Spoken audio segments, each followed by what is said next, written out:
I always imagined betrayal would strike. Like a thunderclap, sharp, violent, impossible to ignore. But mine came, softly, wrapped in the comfort of habit, wearing the face I'd loved for 13 years. My wife, Emily, had always been steady, predictable, the kind of woman who organized life, like a spreadsheet and folded laundry, with surgical precision. I mistook her discipline for devotion. Turns out she just needed control of everything, including me. It started subtly. Fewer goodnight kisses, shorter talks, her phone turned face down on the counter. I told myself it was stress, work, routine, time-changing people. But something had already shifted, long before I noticed. The night I found out, I wasn't searching for evidence. I was hoping for reassurance. Her phone was charging by the sink while she showered. It buzzed twice. Same number, no name. The preview read, "Can't wait to see you again. Same hotel."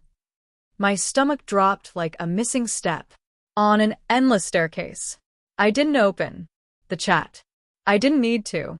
Truth has a way of speaking without words. When she came out, towel in her hair, I just stared. She smiled faintly, the kind of smile that once disarmed me, and asked, "What? Who's he?" I said quietly. Her face drained. No denial, no act, just silence. And that silence said everything. She sat on the bed, shoulders caving inward. "You weren't supposed to find out like this," she whispered. That line haunted me. You weren't supposed to find out. Not sorry for doing it. Not sorry for breaking us. Just sorry I caught her. I left the next morning. No yelling, no begging. Just an empty ring dish. And a quiet apartment that smelled like her shampoo and guilt. I told no one. Shame is strange. It makes the wronged feel guilty. But a month later, a Facebook message appeared from someone named Sarah Coleman. I almost ignored it, spam, I thought, until I read the first line. "Hi, Daniel. I think my husband Mark is having an affair with your wife." I froze. My wife's lover had a wife, a mirror of me on the other side of the wreckage. We talked that night. First awkward, then raw. Two people clinging to the same debris. She told me Mark was a sales manager, always away on business trips. She'd seen the name Emily Parker on one of his hotel receipts. Sarah wasn't the angry type. She was calm, calculated, the kind of woman who'd already cried herself empty and now spoke with quiet resolve. "We could expose them," she said. "But I think we can do better." I didn't understand, but I listened. She suggested we meet neutral ground, a cafe by the river. When I saw her, she looked different. From her photos, collected, yet heavy, like someone who'd learned how to smile through wreckage. We talked for hours, stories mirroring too perfectly to be coincidence.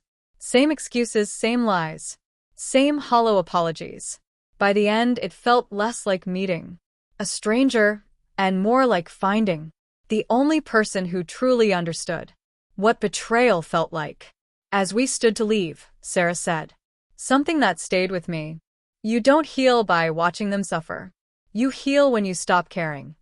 But healing didn't come easy. 2 weeks later, Emily texted, "Can we talk?" I should have ignored it. Instead, I met her at that same cafe.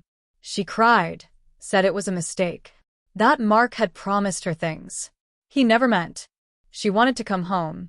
I listened, sipping my coffee, realizing how small her voice sounded. "Now." Then, as she reached for my hand, my phone buzzed. A message from Sarah. 3 words. "It's happening today." And suddenly I knew. Sarah wasn't finished. And neither was I. The message burned on my screen, like a spark begging for gasoline. Emily kept talking, her voice trembling, with half-truths and regret, but my mind had already drifted away. "What's happening today?" I asked, trying to sound casual. Sarah replied, "You'll know soon. Just stay calm." I looked at Emily, her mascara streaked, fingers clutching her cup like it was Her last defense. Once I would've pitied her. Now I only saw a stranger. She asked if we could start over. Said she missed our home, our dog, our quiet mornings. The words sounded practiced like she was auditioning for forgiveness. I didn't answer. Just told her I'd think about it. That night, I sat alone in my apartment, scrolling through old photos. Us on the beach, us at her sister's wedding, smiling like we believed in forever. I deleted them all, one by one, until only emptiness stared back. Then I noticed a new message from Sarah. A video file. The title read, Mark and Emily, Hotel Atrium. My hand froze. I didn't open it, not because I was afraid, but because I didn't need to see what betrayal looked like in motion. I replied, "Why send this?" Her answer came quickly. Evidence I needed for divorce. But I also wanted you to see what she chose. Because tomorrow, you're going to see something else. The next morning, social media erupted. A friend sent me a link. A local Facebook group. Pinned to the top was a video from an account named The Truth Room.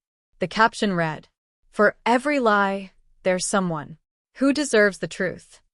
And the video, the same one Sarah had sent. Within hours, it was everywhere. Emily's office called her in. Friends stopped replying. Mark's company launched an internal review. Their perfect little illusion had exploded under daylight. That evening, Sarah called. Her voice was calm. "Now they know what it feels like to be humiliated in public," she said. I didn't know whether to thank her or to fear her. "You did this?" I asked. "I did," she said simply. "And I don't regret it. But you don't have to carry it. You can move on." For the first time since it began, I heard fatigue in her voice. Not victory, but release. Weeks passed. Emily tried reaching out. Calls, texts, letters on my doorstep. Each one smaller than the last.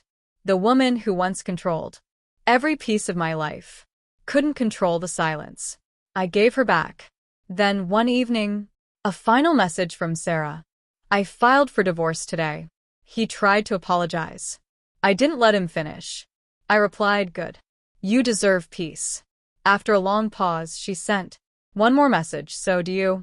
That was the last time we spoke. Months drifted by. Seasons shifted. I moved to a new apartment by the water. Started running in the mornings. Something I hadn't done since college. One Saturday, I saw someone on a bench, coffee cup in hand, book open on her lap. It took me a moment, but I recognized her, Sarah. We exchanged a small smile, the kind that says, "We survived the fire." I sat beside her. No tension. No unfinished business. She looked out at the waves. "Do you ever think about them?" she asked. "Not really," I said. "Do you?" "Sometimes," she admitted, "but only as proof that I can survive anything." We sat in silence, the ocean filling the space where pain used to live. Before we parted, she said softly, "Revenge feels good for a minute, but peace lasts longer." I never saw her again, but her words stayed with me. They reminded me that healing isn't about punishing the one who broke you.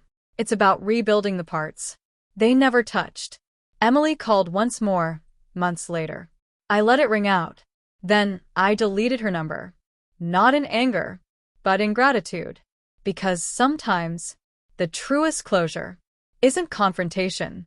It's the quiet certainty that you don't need one. And somewhere out there, I hope Sarah found the same silence I did. The kind that doesn't ache anymore. The kind that simply is.